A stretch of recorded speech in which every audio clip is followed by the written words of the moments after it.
పొద్దున్నే లేచి సూర్యుని చూడబోయా, వినాయకుడు ఏమిటో శివుడు ఏమిటో అన్నీ తెలుసు. సూర్యుడినే చూడండి, అందరు దైవాలు మనకు కనపడరమ్మా, మన అదృష్టం. సూర్య భగవానుడు ప్రత్యక్ష దైవం, కనపడుతున్నాడు, హాయిగా కనపడుతున్నాడు. 15 కోట్ల కిలోమీటర్ల దూరంలో ఉండి ఒక కిరణం మనకి ఇక్కడికి చేరాలంటే 9 నిమిషాలు పడుతుంది.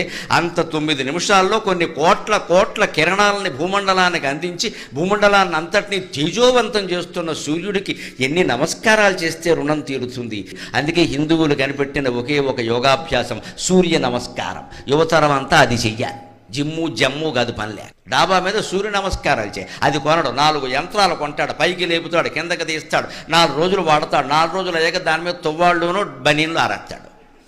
అది ఎందుకు కొన్నామంటే తువ్వాళ్ళు బనీన్లు ఆరేడే. సూర్య నమస్కారానికి యంత్రంతో పని లేదండి. తుండుగొడ్డ ఓ చాపోటి డాబా మీద వేసుకుంటే హాయిగా చెయ్యి, ఒళ్ళంతా బాగుంటుంది. రోజు సూర్య నమస్కారాలు చేసేవాడికి, రోజు సూర్యోదయం సూర్యాస్తమయం చూసేవాడికి డి విటమిన్ లోపం రాదండి అసలు.